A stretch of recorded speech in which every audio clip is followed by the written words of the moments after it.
Beli buah di pasar lama, perkenalkan kami dari kelompok 5. Assalamualaikum warahmatullahi wabarakatuh. Selamat pagi semuanya. Semoga sehat selalu. Di sini kami akan mempresentasikan tugas kelompok kami. Sebuah negara pada umumnya mempunyai dasar negara, sebagaimana negara Indonesia yang memiliki Pancasila, dengan mayoritas penduduknya adalah umat muslim, yang dimana umat muslim mempunyai aturan-aturan tersendiri. Lalu, apa sih hubungan antara dasar negara kita dengan aturan-aturan umat muslim?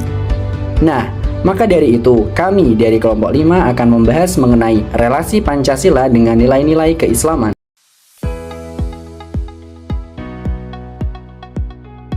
Pancasila lahir dari pemikiran Bung Karno dalam konteks perjuangan kemerdekaan Indonesia. Pada 1 Juni 1945, ia menekankan pentingnya kesatuan visi dan nilai untuk menyatukan beragam elemen bangsa. Bung Karno menyatakan bahwa kemerdekaan bukan hanya fisik, tapi juga mencakup kesejahteraan sosial. Ia memperingatkan bahwa kerumitan dalam persiapan bisa menghambat semangat merdeka. Pancasila menjadi pedoman bagi keberagaman Indonesia, membangun solidaritas dan identitas nasional, serta memastikan kemerdekaan yang bermanfaat bagi seluruh rakyat. Islam adalah agama universal. Ia tidak hanya mengadakan ibadah kepada Tuhan, tetapi juga menjalin hubungan baik dengan alam ciptaan Tuhan dan dengan sesama manusia. Perdebatan ideologis filosofis tentang negara telah muncul sebagai hasil dari analisis Islam sebagai konsep yang utuh.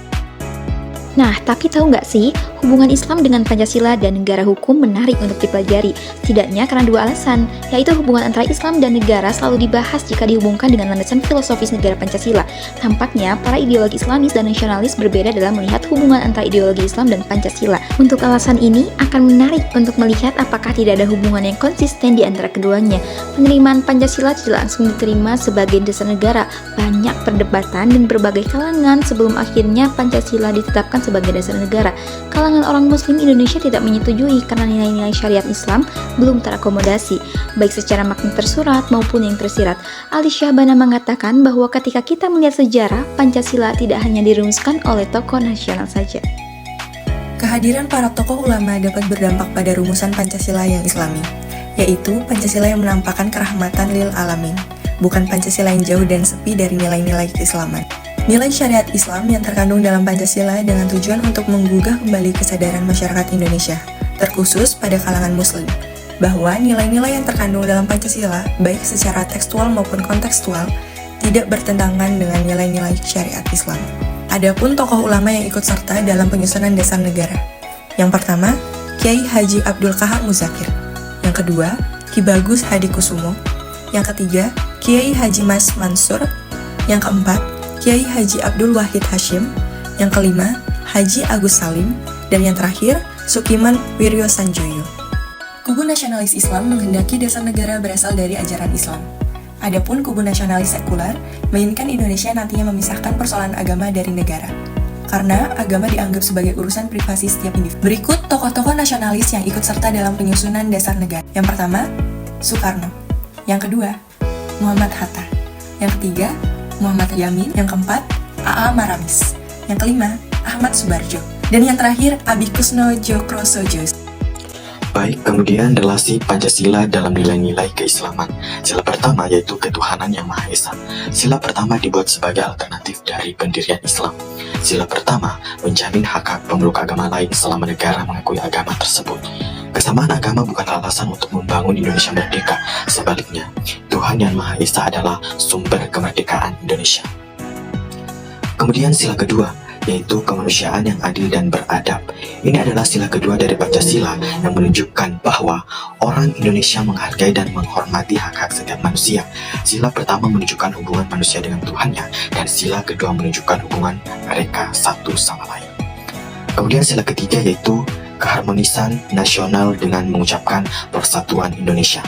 Sila ketiga Pancasila menunjukkan kepada dunia bahwa persatuan adalah dasar dari pembentukan negara Indonesia. Sebagaimana ditunjukkan dalam Al-Quran, agama Islam selalu menekankan pentingnya persatuan.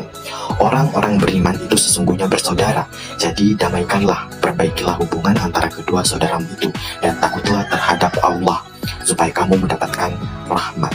Quran Surah Al-Hujurat. Kemudian sila keempat yaitu kerakyatan yang dipimpin oleh hikmat kebijaksanaan dalam permusyawaratan perwakilan atau kebijaksanaan kerakyatan dalam permusyawaratan dan perwakilan. Memang sila keempat Pancasila yang menekankan pentingnya kehidupan yang dilandasi oleh musyawarah sesuai dengan nilai-nilai utama Islam. Dalam Al-Quran, konsep syurah atau musyawarah digambarkan dalam beberapa surat, termasuk surat Asy-Syura ayat 38, yang artinya, dan bagi orang-orang yang menerima seruan Allah dan mendirikan sholat, dan urusan mereka diputuskan dengan musyawarah antara mereka, dan mereka menafkahkan sebagian dari rizki yang kami berikan kepada mereka. Kemudian yang terakhir yaitu sila kelima, yaitu keadilan untuk semua orang Indonesia atau keadilan bagi seluruh rakyat Indonesia. Setiap sila Pancasila mengandung nilai-nilai Islam, seperti dalam sila kelima yang menyatakan bahwa ada keadilan dalam menyelenggarakan negara. Islam, sebagaimana agama yang rahmatan lil alamin, memiliki tujuan utama untuk menerapkan keadilan dalam sebagai aspek kehidupan.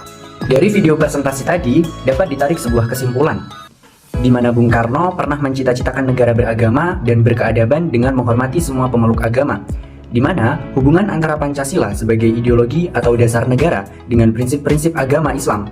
Islam sendiri adalah agama yang disebut sebagai rahmatan lil alamin atau rahmat bagi semesta alam. Sangat relevan dan dapat disesuaikan dengan semua aspek kehidupan. Dengan menggabungkan nilai-nilai filosofi Pancasila yang merupakan representasi dari nilai-nilai ajaran Islam, kita akan menjadi kuat di posisi kita sebagai negara Indonesia yang beragama. Dengan kesimpulan yang saya jelaskan tadi, maka selesailah presentasi kami mengenai relasi Pancasila dengan nilai-nilai keislaman.